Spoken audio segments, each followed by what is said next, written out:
So, as we are heading closer towards the first game week, some teams have already played their preseason games and we have slightest of idea how teams might shape up, but again, transfers are still not finished, which might change the team dimension ever so quickly. Now, my first differential pick is Harry Kane. After the fixtures were released, Son also looked like a good differential pick, but day by day his ownership percent is increasing. And I don't think Son is a differential option anymore. And for the reason, Kane's ownership is comparatively lower as of now when I am making this video. The reason is probably because of his price tag, being 1.5 more expensive than Son, and because of underwhelming FPL return points by Kane last season. In short, FPL managers would rather go for some other players than Kane because there is still some trust issues regarding Mourinho and his team. But there are also viable reasons why I think Kane might be a bargain if he performs up to his potential. Firstly, it's the fixtures. The opening game is against Everton at home. Now, we know Everton's unstable performance last season. Now what we don't know is if that will continue or they come out as a completely different side this season, but I do see some point returns in that game for Spurs. If Kane fails to deliver in that game against Southampton, Newcastle seems like a sure point returner to me. Another reason to look out for Kane is his penalty duties. Any FPL player with penalty duty has an upper hand against another player without penalty. And since Kane had mediocre season last time out, I'm pretty sure he will want to change that coming into this new season. Another reason to own Kane is there is no other centre forward right now in Spurs, so there will be no problem of rotation. Transfers may be made and we have to wait and see, but until someone more eligible centre forward joins Spurs, I don't see Kane losing his place. He is the spearhead of attack in Spurs.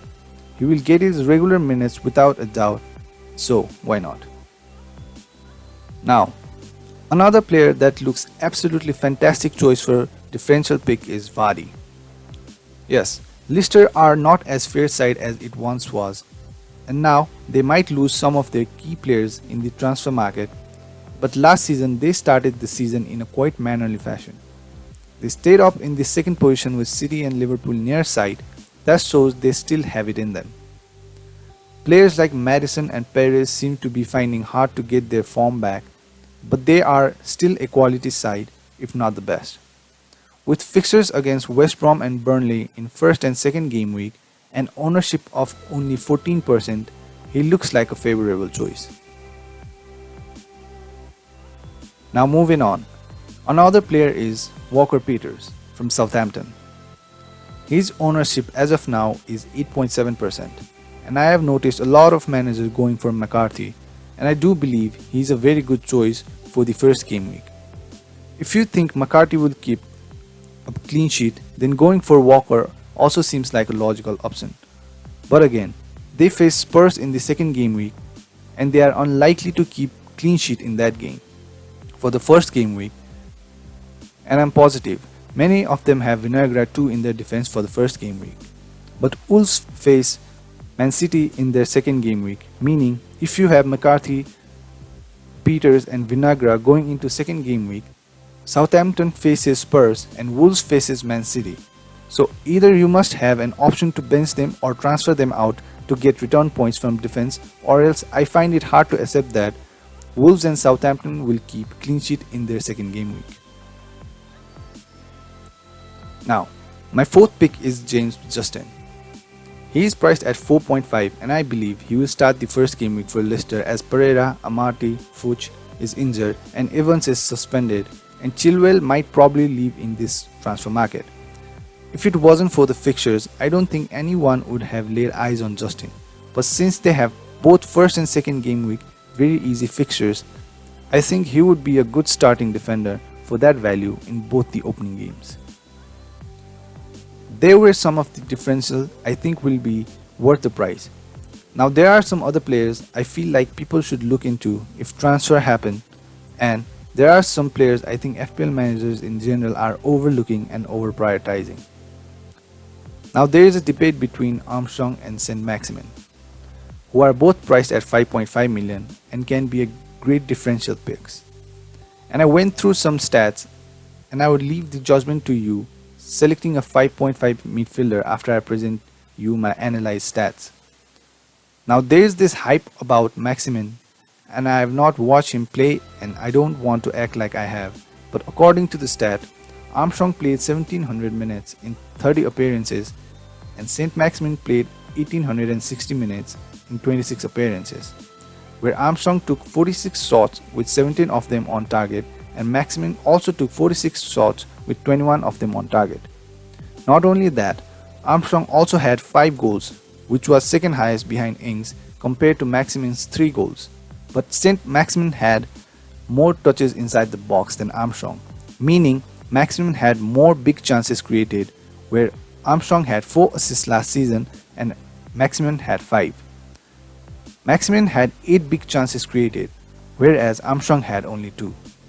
So these are the underlying stats between two 5.5 million options that every FPL manager seems to be battling for. I hope these stats made your choice clear and easier. Now about another player that looks like a good differential but maybe can backfire is Che Adams. Now I've got some DMs where people have asked about if Che Adams is a good pick, and I look for some starting lineups and forward option of Southampton along with their stats. Ings is a definite starter, but along with him there are other 2 forwards, Shane Long and Obafemi, and even Bafal.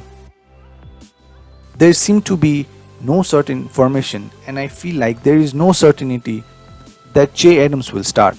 It could easily be Obafemi, Shane Long or even Bafol instead of Adams. These are some formations from last season and there are a lot of other tactical formations based on different opponents.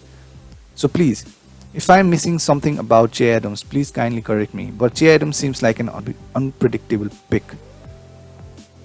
Now, according to how transfer market prevails, Foyt might even be a good defensive pick, but for that, Oriel and Chilwell need to leave their respective clubs. That's not certain, so let's not talk about them for now, but they can be a very good pick. Naby Keita could also be another differential pick for his price at 5.5. He did start and score in a preseason match against Stuttgart. We need to see how other games go as about, but the main thing about Liverpool players are that FPL managers are already packed up with Trent, Robertson, Salah, Mane and Alisson. They don't bat an eye on players like Keita and Firmino. There are a lot of other differential picks that might come to your mind like Ferguson, Vinagre and Pereira from West Brom, maybe even Willian, but I think we should wait on Willian maybe. Ferguson and Vinagre aren't differential picks anymore in my opinion. They will be highly owned before the first game week starts, and Pereira I think has some convincing to do before getting into maximum FPL team. So guys, these were my differential picks. Lastly, before I end my differential picks video, I'd want to leave you guys with one last question that I'm battling against. What makes more sense to you guys, going into first game with Robertson or with Greenwood?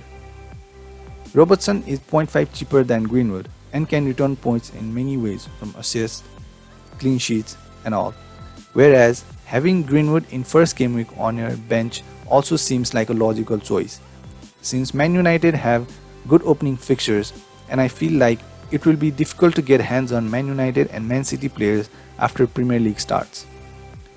So would you rather go with Robertson or bench Greenwood in the first game week? You can't choose both. So yep, if this content was helpful at all, please subscribe and support the channel, and please leave a like so that others can discover this channel too. I will be coming out with much more valuable contents, and do leave your opinions in the comment section. For now, bye bye.